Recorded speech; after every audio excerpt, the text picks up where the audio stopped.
Welcome, my friends. We're here in our PMP study. It is such a pleasure to have our friends here, the serious ones. And honestly, I hope everyone else watches this and feels bad. I hope they all feel bad.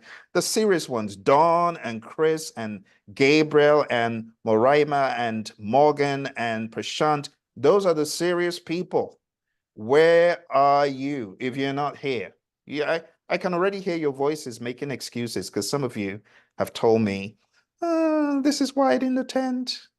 We ain't buying it. Can you just unmute and say, we're not buying it? Everyone, just say, we're not buying your excuse. Please say it. Help me, Don. You're not buying excuses. We're not buying it. Thank you very much. It's such a pleasure to be with you because you know your success is my success.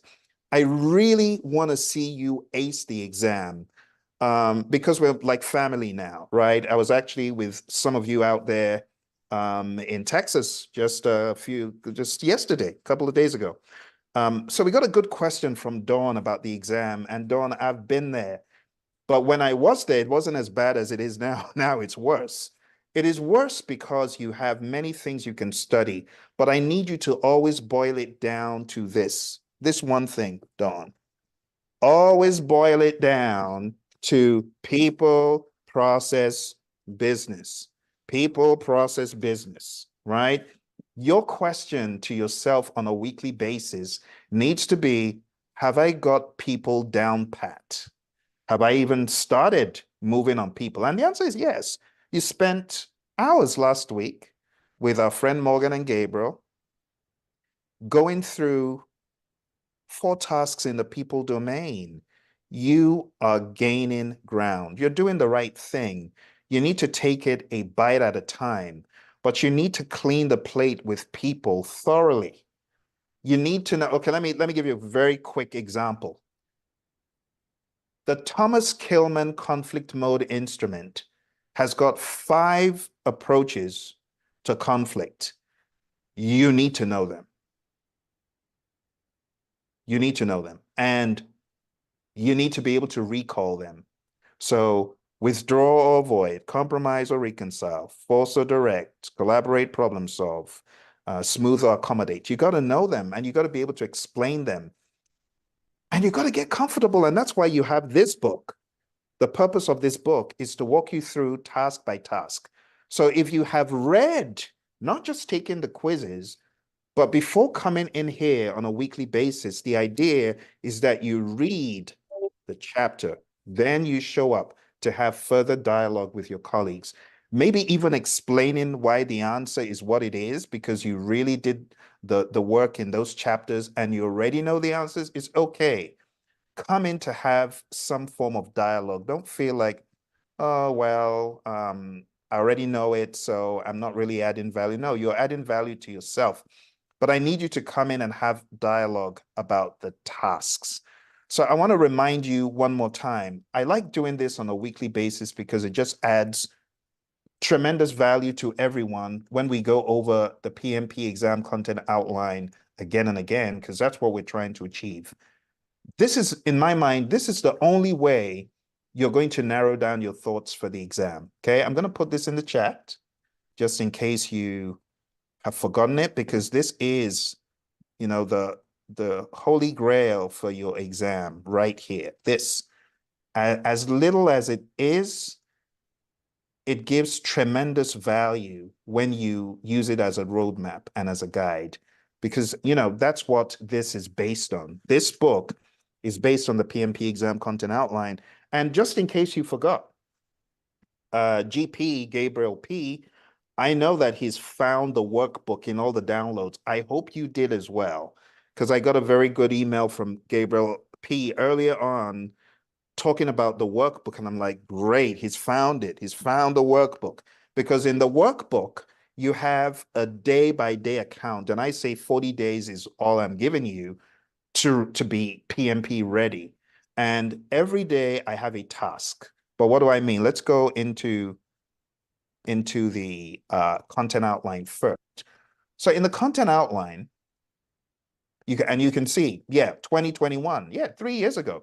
It hasn't changed. This stuff has been the same for 3 years. still relevant, right? So we have people, process, and business. This is what I need you to do. Day one, manage conflict. Read everything that I've presented in the immersion book. Just stay on the immersion book. If you're adding more things to the mix without reading the immersion book, you don't understand the full scope of the task. I need you to go task by task because there's so much content. There's PMBOK 7 content, there's PMBOK 6, 49.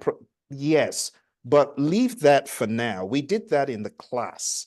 Now I need you to laser focus on the tasks because that's what the exam is based on. So at the end of last week, you guys got to empower team members and stakeholders.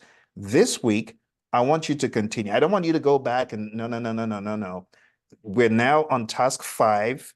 Let's mow down this one. Then we go to task 6. Let's mow down this one and continue. And honestly, Dawn, this is how you are going to put cadence and rhythm and direction and confidence to your studying. Because if you're thinking about, oh, well, but wait, there's Agile. No. This is everything. The immersion book has been written with the consideration of predictive. It's been written with the consideration of Agile and hybrid. So really, this is the book that is going to keep you up 2, 3, 4. Focus like a marching army, just advancing towards the enemy.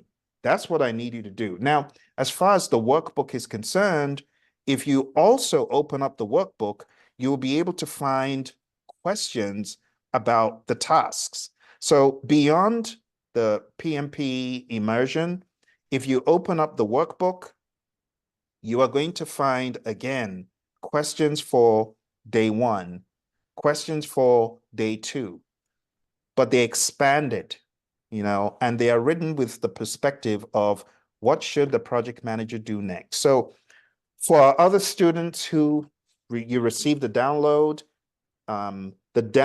has this, but it also has the workbook of 100 questions and daily accountability.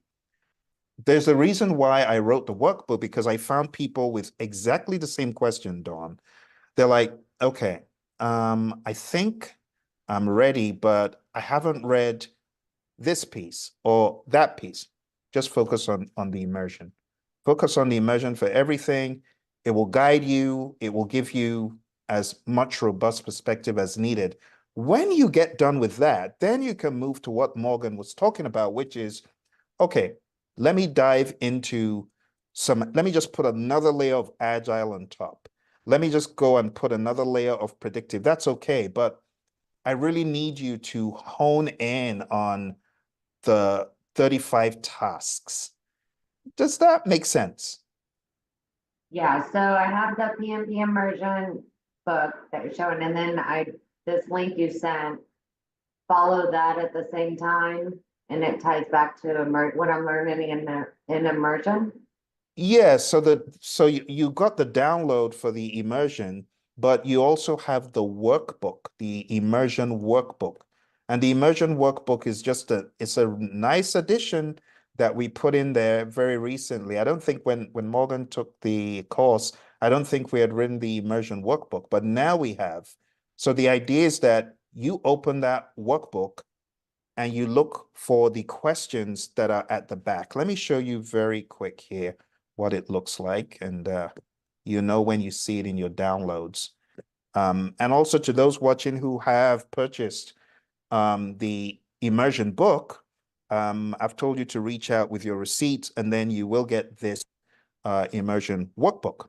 So here's the workbook, PMP exam immersion workbook, and it has 100 fundamental questions. When you hit day 1, manage conflict, it gives you a nugget for Agile, gives you the high level, gives you a true or false, very easy true or false type thing, and just move on to day 2. But when you go to the end of all the people part, here we go. So where it says day 36 domain questions, actually what you should be doing is when you do task 1 on people, try out this question at the end of your studying of the main immersion book. Okay, and then it has the answer. And I don't want to show the answer because I don't want to spoil the fun, but the idea is for you to go through task 1 on day 1. On day 2, try day 2 question.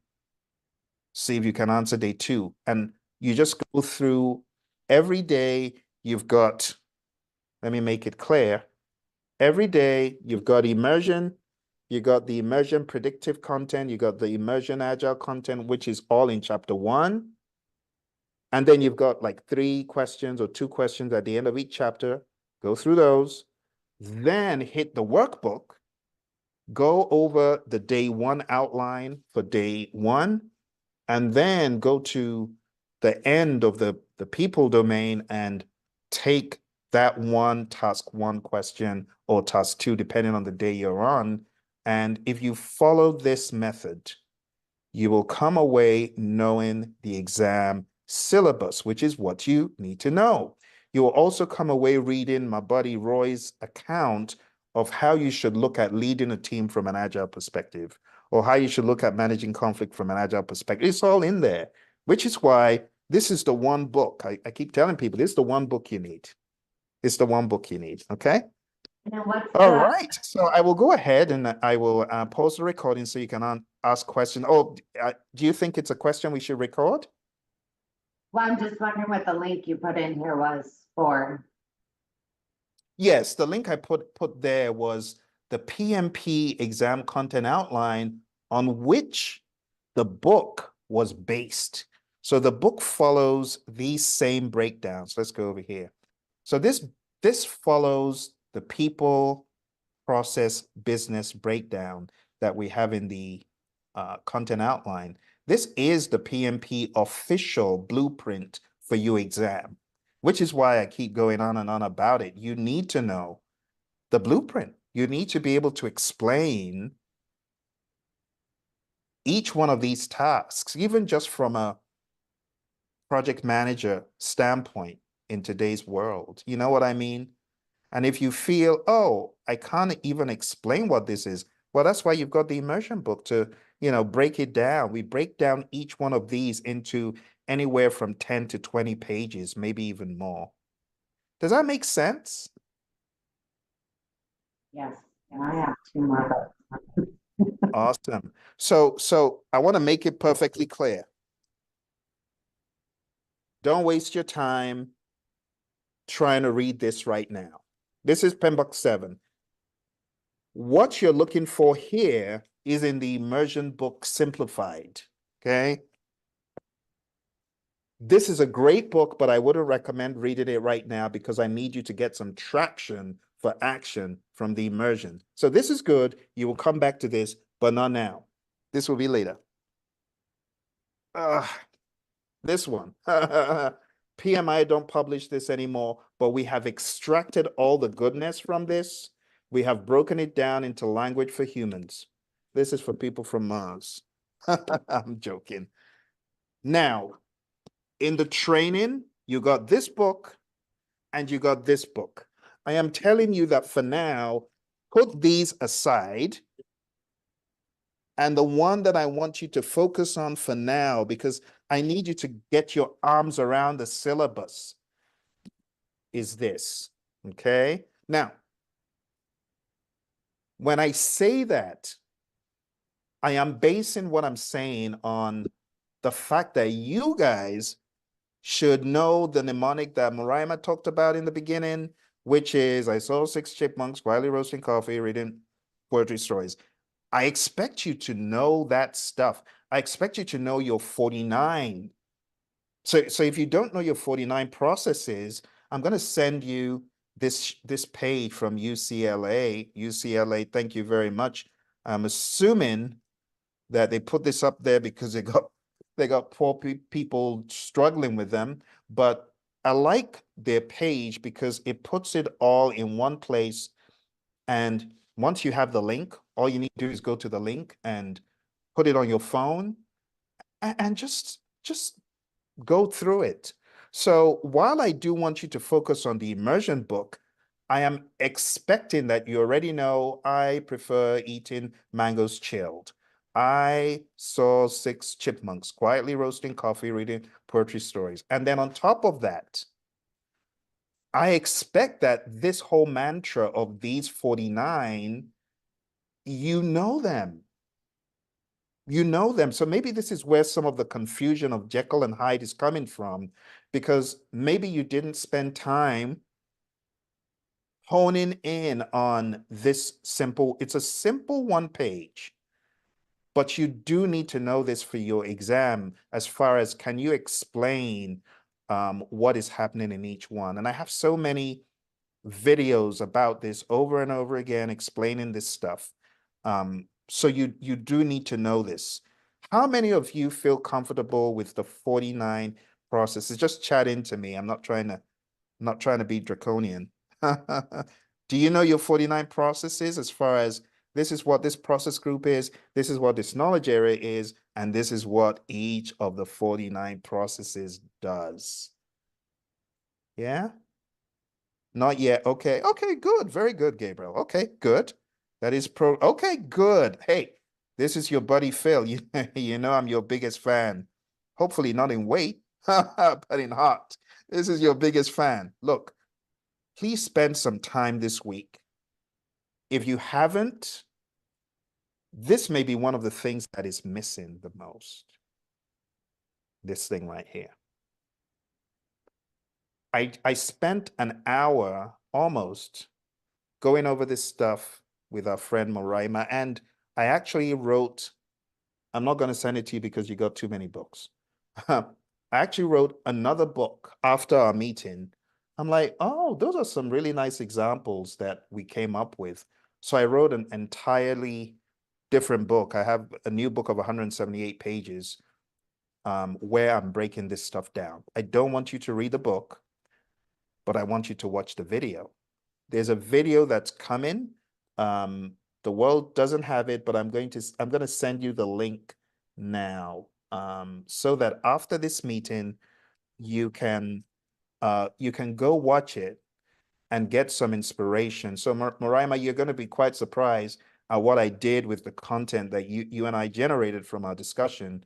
And I've been meaning to finalize it. I actually just uploaded it this morning, but I wasn't able to get it ready quickly enough. I'm going to send it to everyone now so that you folks, after this meeting, you can just listen to it and continue to absorb the 49 processes. I make it very pragmatic. I make it very simple. So let me go ahead and yep, here we go. Let's put in the chat. Very good, Chris. Good. So that link will take you to watch the video based on the 49 processes all over again, because I'm going through them. But you'll hear a voice talent. You won't hear my voice. The rest of the world should see this video probably by the end of today, but you folks have it in advance. Okay. Would you like us to go through the 49 very quickly? I promise I'm not going to spend an hour like when Moraima and I met. This is going to be quicker. Do you think that will help you guys to kind of get more familiar with it? Would that help? Phill, just a quick point out that I just found here the other day that they might link to is like for y'all that work off of mnemonics well, which I'm getting more used to, thanks to you, Phill. In your purple book, and I don't know if it's in the immersion because I haven't been through that in detail, but the project management essentials purple on page 127, Phill has the 49 processes laid out with a mnemonic that helps you try to remember them all the way across. That's it, Morgan. You're very correct. Thank you for that. So there you have it. You know, you got those mnemonics. Very true. So you could use this as well. 127. Thank you, Morgan. It's not in the immersion like that, I don't think. It's broken down, but not the mnemonic table. I don't think so. So that's a very good call. Would you like us to go through it very rapidly? But you have to promise me you will ask me questions because I don't want it to just be a repeat. You know what I mean? I want you to really get into it. Do you remember the Cuban mnemonic? Little bit? Either you remember the mnemonic or you remember the knowledge areas hardcore. So integration, scope, schedule, cost, you got to remember this stuff. Do you want to go over it very quickly? Or do you want to do that in your spare time? It depends on you. Prashant, is Prashant still here? Yes, he is. Okay. Yes. So Prashant, you weigh in. What would you like us to do? You know, Chris, tell me. Do you like Moraima? I'm sorry. You may have to go through it again if they say yes. No, whatever the group says, worries. I have created my own thing, Okay. like I square, P square, D square kind of Oh, thing. I'll share with once. I doesn't have with me right now, but I'll share with you. lovely. Okay. All right. Let me send you this link from the UCLA. And I think I'd sent it before, but let me put it in the chat again. I want to make it very clear. The exam will not have which process is this in, or which process group. No, that's baby stuff. No. However, for you to understand the matrix, you know, one of my students is, you know, former military, he would say, Phill, it reminds me of being thrown out of the helicopter at 15,000 feet and you're in the jungle somewhere, and you got to figure out, where am I? What am I doing? Where do I go? This thing right here is your roadmap for that. So if you don't know this, you could feel lost.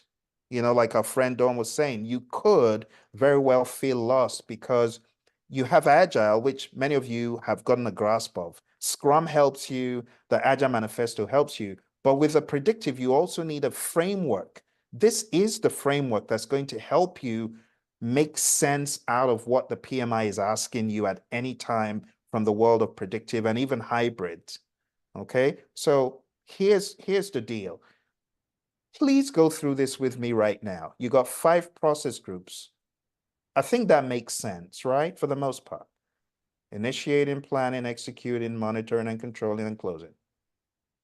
Then you've got 10 areas of knowledge: integration, putting everything together, scope, narrowing down on what needs to be done, schedule, developing the timeline, cost, budgeting, quality, determining the quality standards and managing them, resources, planning and managing human, equipment, material, and supplies, communications, deciding what to communicate and managing it, risk, managing uncertainty on the project, procurement, deciding to make or buy something, and if you decide to buy it, well, you got to manage that process. And then stakeholders, identifying your stakeholders, planning how to keep them engaged, and keeping them engaged. Because you're numbers people, you may find it helpful to put numbers on the process array. So you got 2 in initiating, 24 processes in planning, 10 in executing, 12 in monitoring and controlling, and 1 in closing. Okay. It just helps you to recall, okay, am I missing one? So 2, 24, 10, 12, 1. 2, 24, 10, 12, 1. Okay, like when I was learning this stuff, that's how I would know if I'm missing anything. All right, so that's step 1. Step 2 is now going through the knowledge areas and accounting for how many. So this is 7, 6, 6, 4, 3, 6, 3, 7, 3, 4. I call this the phone number, and this 2, 24, 10, 12, 1, I call it the postcode, humorously. This helps you to know, okay, what am I missing? The big ones, integration is 7, risk is 7. Just remember that. Scope, schedule, resources are 6, 6, 6. It sounds like I'm a house of horror, something from there. Well, hopefully it won't be. This is 4, and this is 4. 4 for cost, 4 for stakeholder.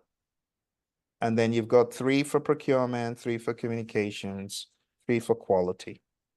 These are things that can help you as you try to digest the framework, because the framework is very robust, but it's very useful, okay? Any questions so far? Okay, so I've given you the link. We're going to tackle them one by one. I am just going to give you clarity on what you get from each thing. So I'm going to be a little bit quick just to make sure you folks have enough time to do chapter 5, maybe 6. So let me ask Dawn and Morgan. So last week, did you folks see the cadence was manageable to at least do between 2 and 4 in a week? If you're just looking at pretty much the high level stuff and then the questions? Yeah, we didn't even really look, we looked at the diagrams, for any of the picture charts or graphs. And we went to the questions and, I was very happy after study was over last week. I felt like we got to talk things out.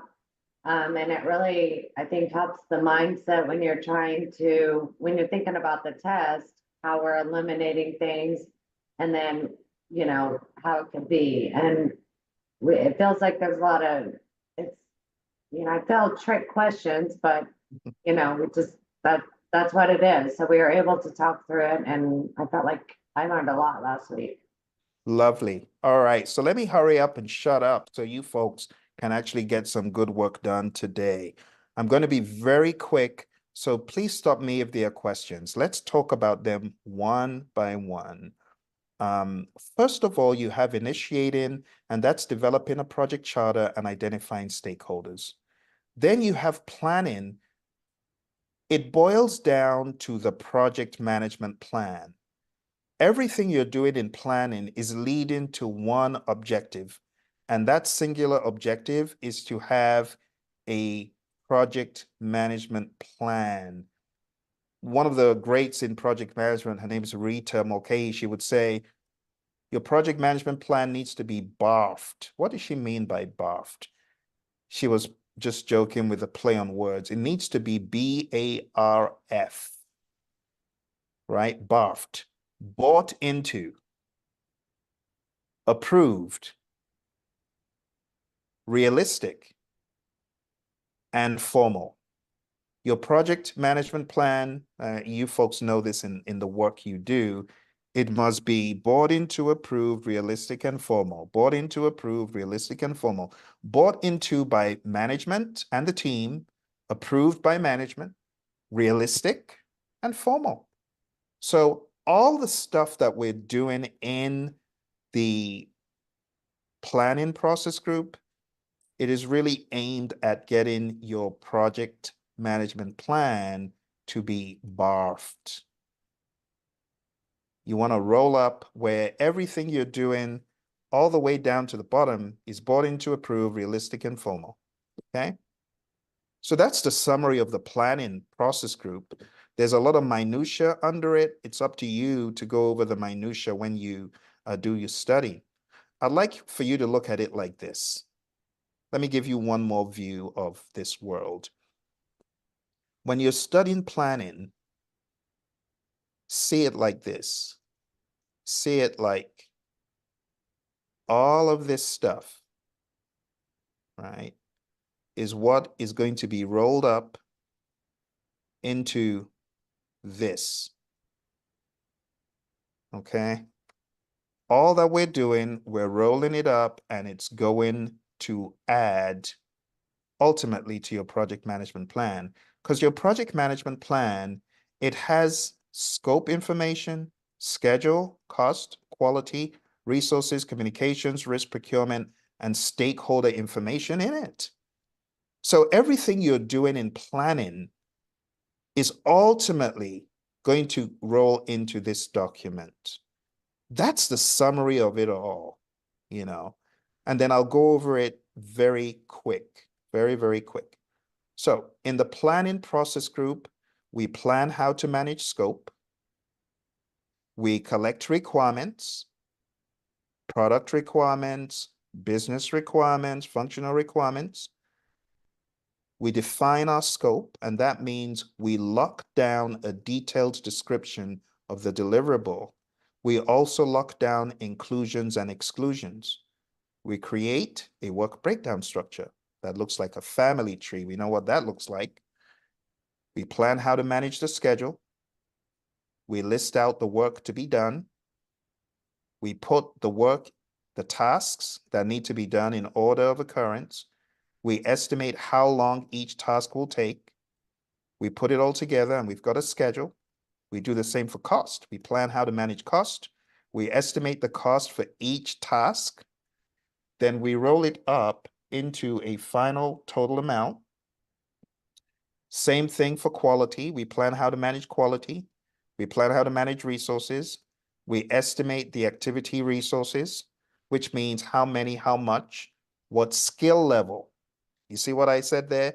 What is the skill level of the resource we're looking for? Highly skilled, less skilled. Then we go into communications. How are we going to communicate? Then risk. How are we going to manage risk? Then you identify the risks. You do a qualitative risk analysis. Is it high, medium, or low? Or on a scale of 1 to 5, what is the probability? It's a 3. What is the impact on a scale of 1 to 5? It's a 2. 3 times 2 is 6. We get a risk score, and then we can prioritize by relative ranking, right? Then we could have a quantitative risk analysis where we look at the monetary impact, or we could look at in terms of weeks, but something quantitative, okay? Then we go into planning the risk responses. We plan how to manage our procurements. We plan how to engage our stakeholder, and boom, we're done. A lot of planning, but ultimately, what you're trying to do is get a project management plan, okay? I often ask people if they have seen examples of these things, because a lot of people say, Phill, I've got no clue. If you don't have a clue about some of this stuff, look in the books we've given. We have examples for some of these documents, but ultimately in planning, I'm going to show you an example from the CDC, the Center for Disease Control and Prevention. And for those of you who have never been to this link, it's my favorite link. I'm going to show it on the screen. Let's go to the whiteboard.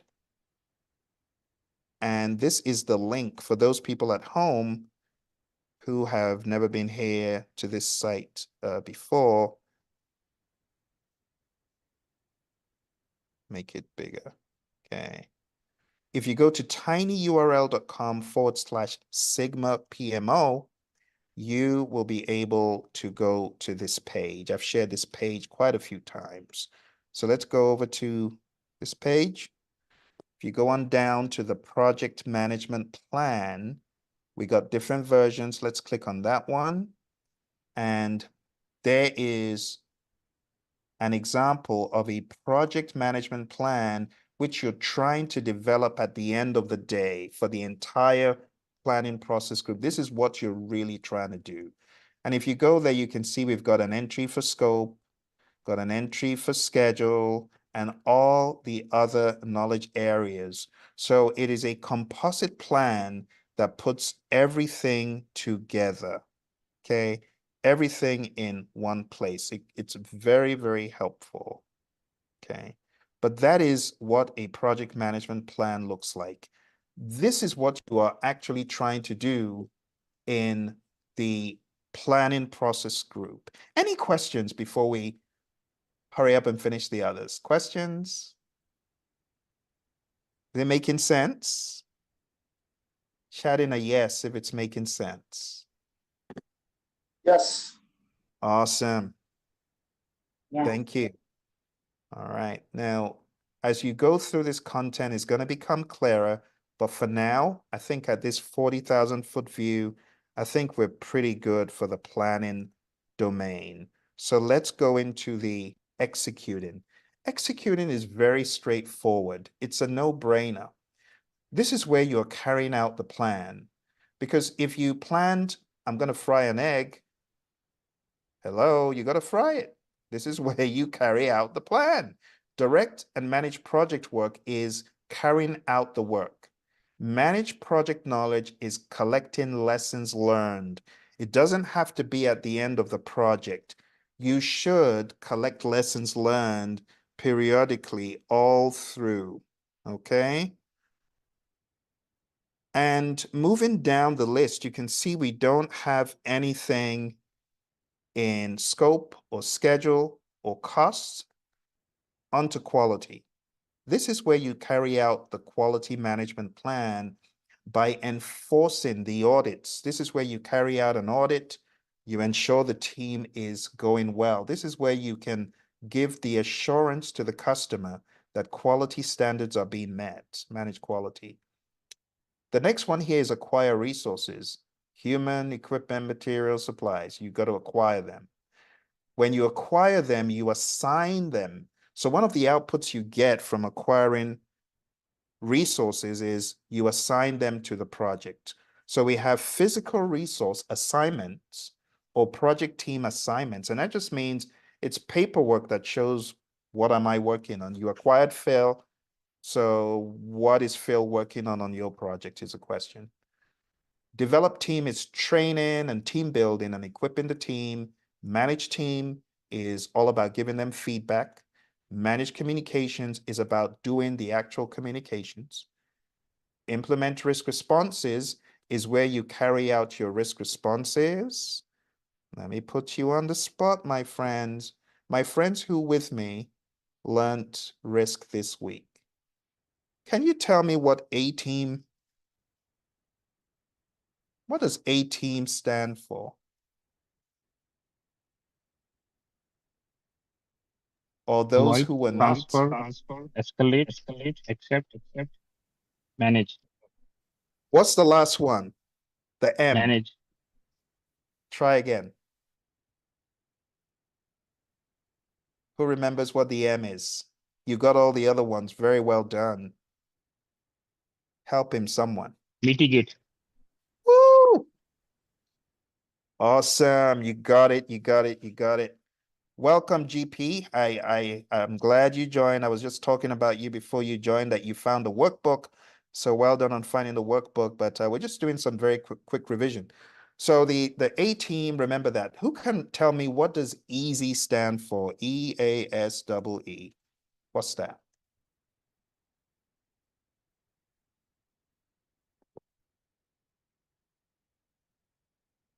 So the ones on the left, are these for positive or negative?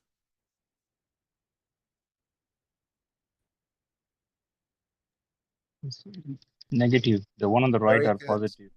You got it. The ones on the right are positive. So what do those stand for? Exploit, Good.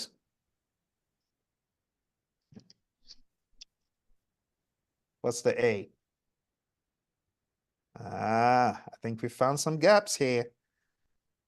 What did A stand for in the negative? It's the same here for the particular A we're looking for. There are two A's, but which A? Very good, accept. What about the S? If you don't do this and your neighbor comes to visit you and you don't do this and you're eating, it's not polite. What should you do? What's the S? You're eating a big old meal and your neighbor comes in the middle of it. Common courtesy says you should do what? Someone said offer. That doesn't begin with S. Come on now. Serve them. settle, What did you say? I heard serve. It's not serve. What's the other one? settle, Set, no. Okay. Your brother sees you eating a big old, well, it depends on how close you are, a big old pie. He wants some. What do you need to do? Share.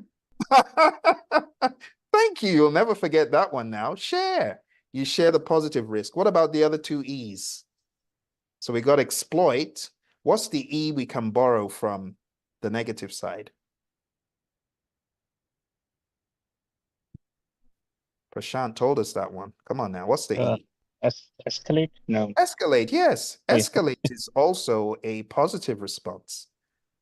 And what's the last E?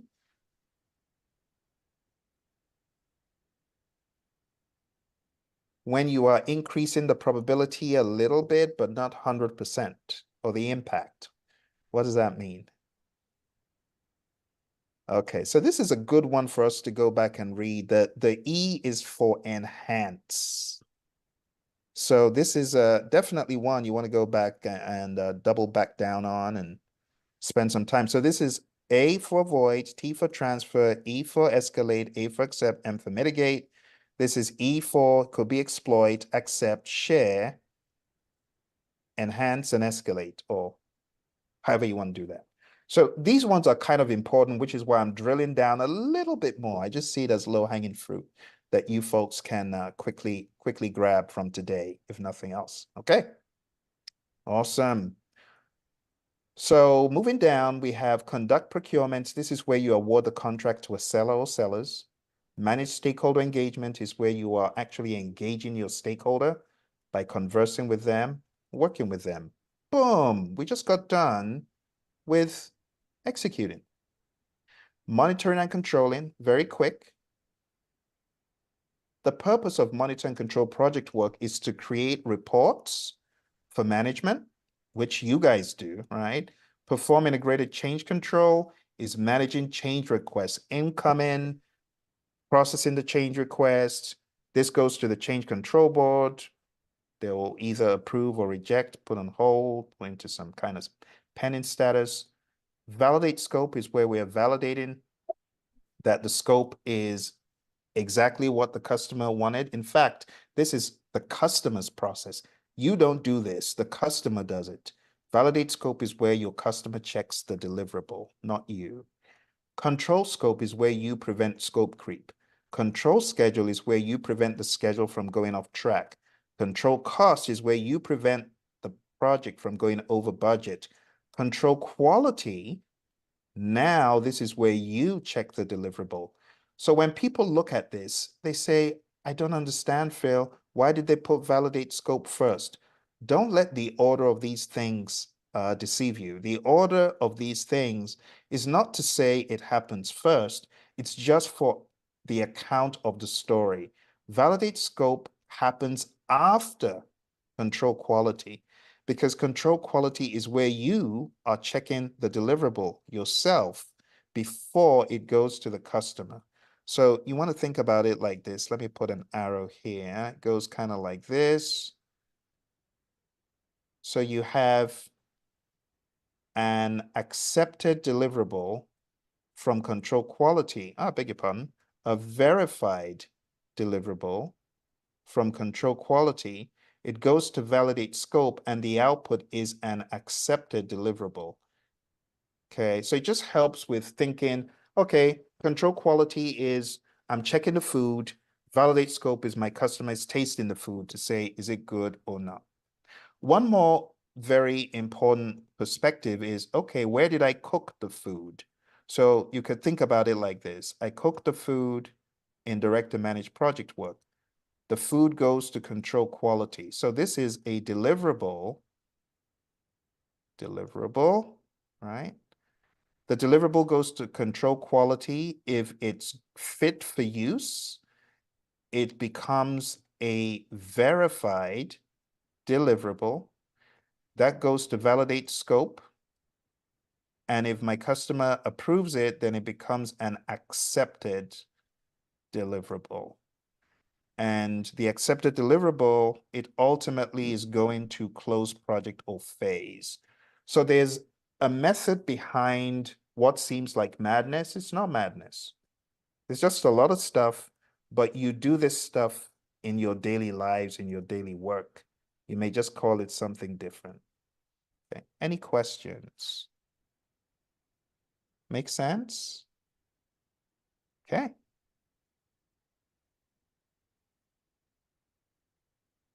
All right, so let's move down. We were at control Hey, quality. one second, Phil. Uh-huh. So I was looking for my unmute. If you can dig a bit deeper into the control scope and validate scope, is that like one after another, or like, Yes, you want me to go a little bit deeper, Gigi? yeah? So it's Cool. control scope and validate, right? So it's not an Yes. order as well here. Yes, if you will allow me, let me bring up the whiteboard and I'm going to go deeper for you in this. Thank you for the question. I've been waiting for some questions. So we have direct and manage project work. You got to remember that this is where the deliverable comes from, right? So we have, it could be anything. It could be an install. It could be an improvement. Remember, a deliverable is a product, service, or result. So it doesn't always have to be a product, right? And then the deliverable goes into the process known as control quality. There's a difference between frying an egg versus tasting it to see if there's too much salt in it. Okay, if you taste the egg in control quality and it tastes good to you, well, you can now send it on to your customer. Send it on to your hungry customer. Customer is hungry, is not happy. This is validate scope. Now, the deliverable, if it passes the test, we call it a verified deliverable. That verified deliverable goes to your customer. Your customer tastes it and says, oh, this is great. At that point, it becomes accepted. It's now an accepted deliverable. But all is not done, okay? Let's talk about what goes into control quality very quickly. So in the real world, for what we do in our firm, we do a lot of testing. So you would need to do tests, whatever those are, strength tests, acceptance test, that needs to go into control quality. What does your customer do? Your customer could have a checklist of their own. They could have the requirements traceability matrix.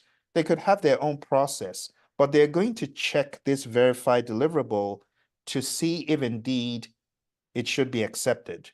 And at the end of the day, if they accept it, we then take this accepted deliverable and it becomes an input to close project or phase.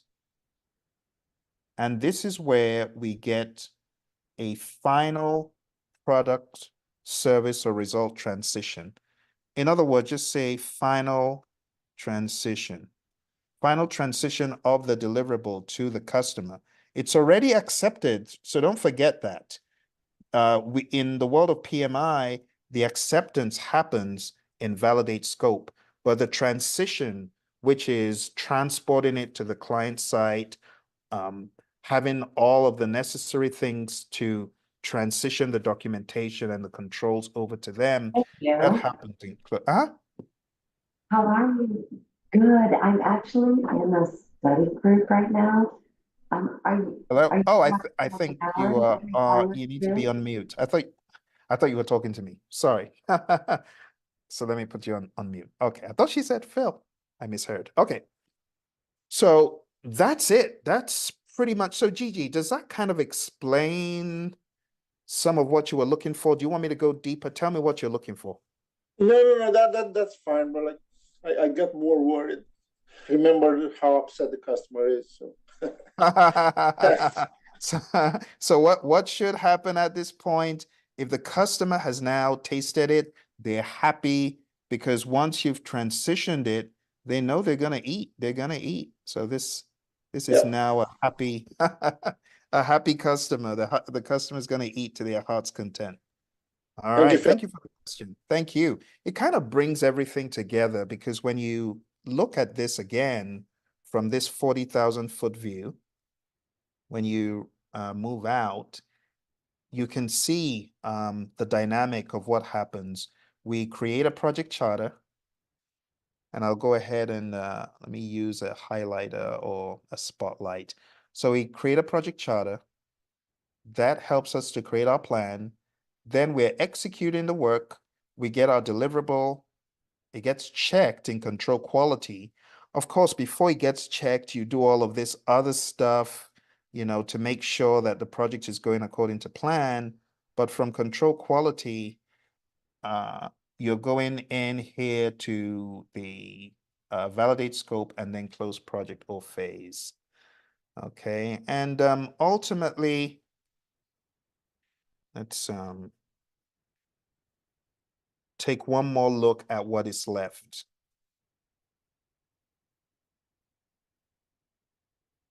Let me go ahead and expand it. All right. So to the last pieces that we have here, control resources. This is not for the humans. This is for the physical resources, but this is checking to make sure the resources were properly used. Monitor communications is checking to make sure you're communicating well. Monitor risks, checking to make sure that your risk process is working. Control procurements, checking to make sure the vendor is giving you what you paid for, making sure the contract is going well.